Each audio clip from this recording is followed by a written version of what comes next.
Do you have good boundaries in your business? I know I talk a lot about the boundaries that we have for ourselves around when we work, how much we work, taking time off, and things like that. But today I specifically want to talk about the boundaries you have between yourself and your clients, because these are crucial boundaries in your business. If you don't know me, my name is Kayla Droog, and I love helping small business owners create more time and efficiency so they can focus on serving their clients and growing their businesses. So, you probably don't need me to tell you the importance of having good boundaries in your business.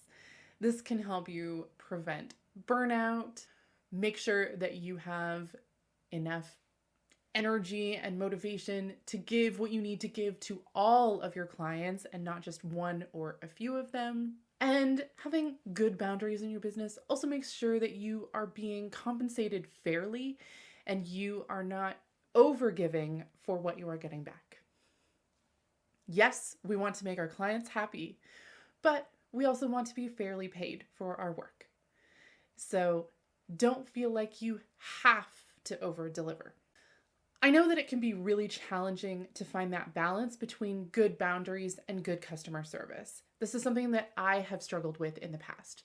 When I first started my business, I was so worried about keeping people happy.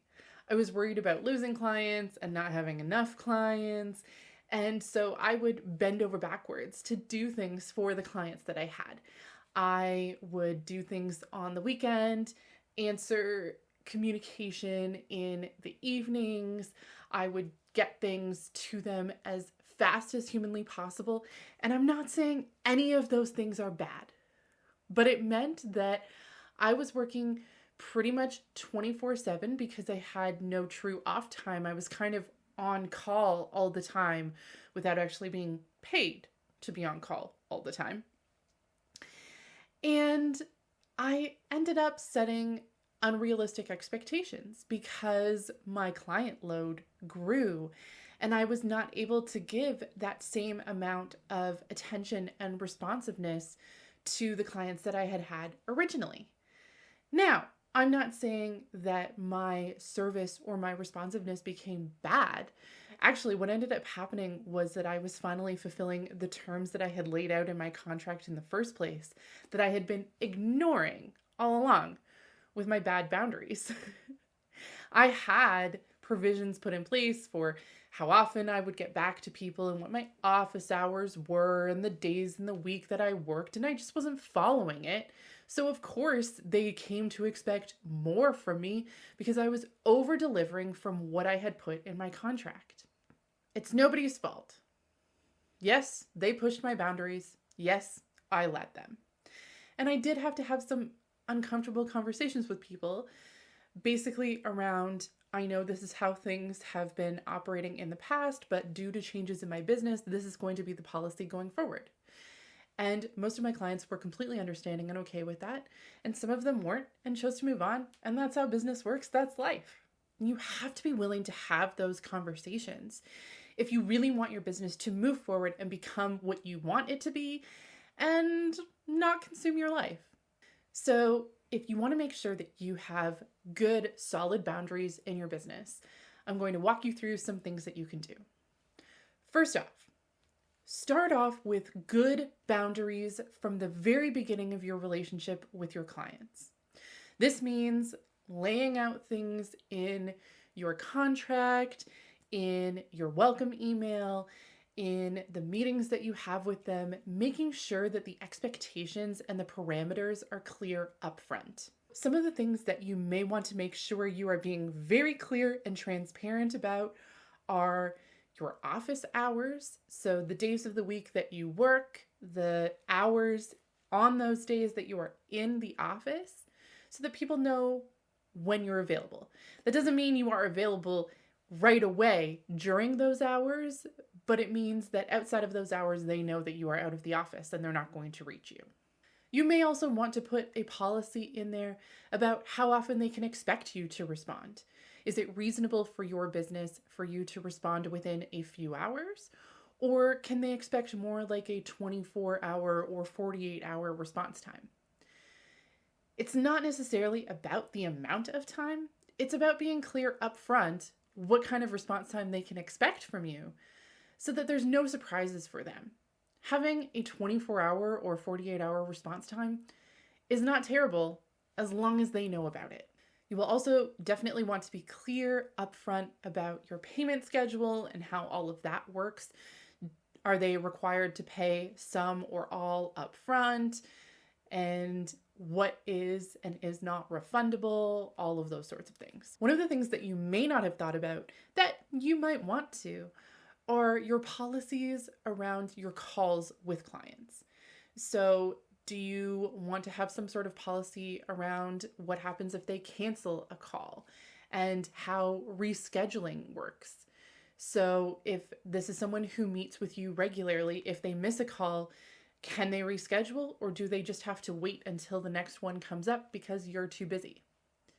And do you want to have a policy around joining a call? So for example, if you meet on Zoom, how long are you willing to wait for them to show up? 10 minutes, 15 minutes, and then is the call automatically canceled? Make sure that you are teaching people how to respect your time.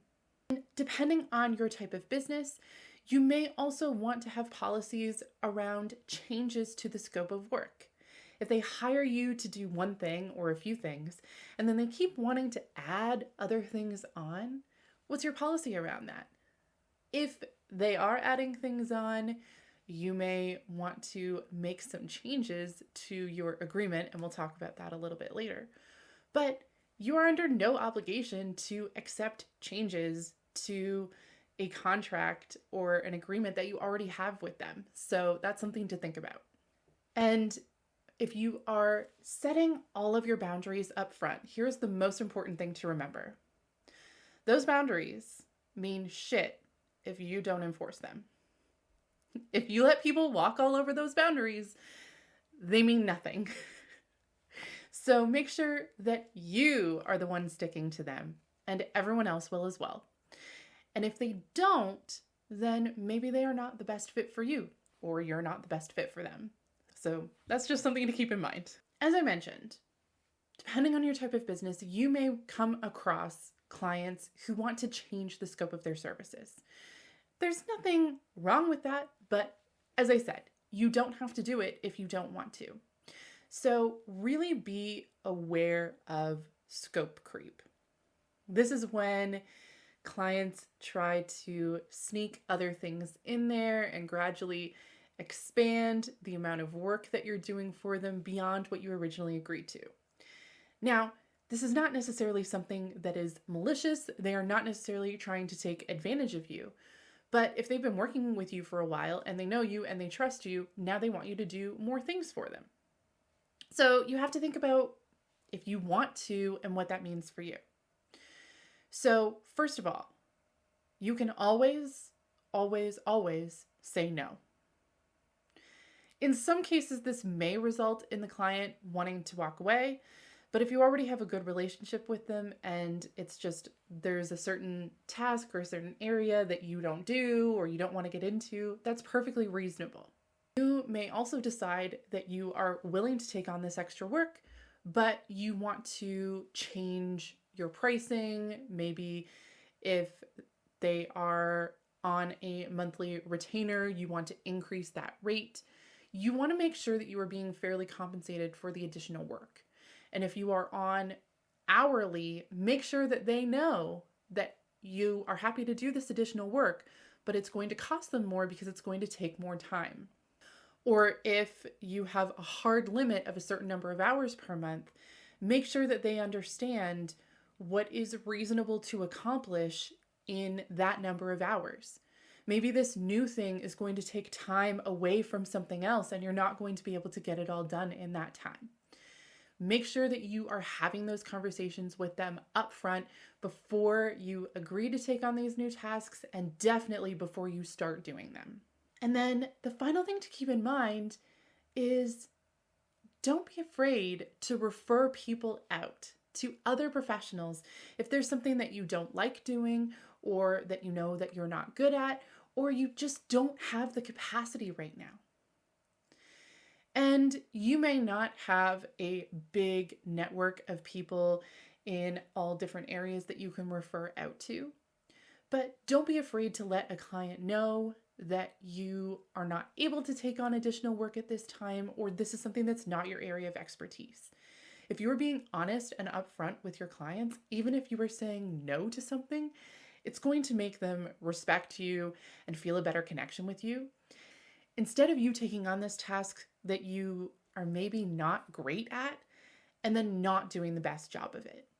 That is going to have a more negative effect on your relationship than if you are upfront about the fact that you can't do it or you don't want to. You can say it nicer than that, but be upfront with them about how you feel. One final thing that I'd like you to keep in mind is that even if you are in a situation where you have a client or multiple clients where you don't have good boundaries, it's never too late. You have to be willing to have that conversation with them, and it might get uncomfortable. But you are perfectly within your rights to say, look, I know that things have been like this up until now, but moving forward, my policy for all of my clients is going to be this. And they can decide for themselves if that's going to work for them or not.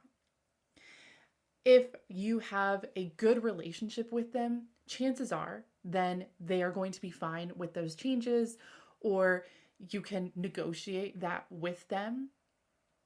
But if they are really not receptive to those changes in policy for your business, they're probably not a good fit for you anyway. So, yes, I know there is the potential for good boundaries in your business to create some uncomfortable conversations.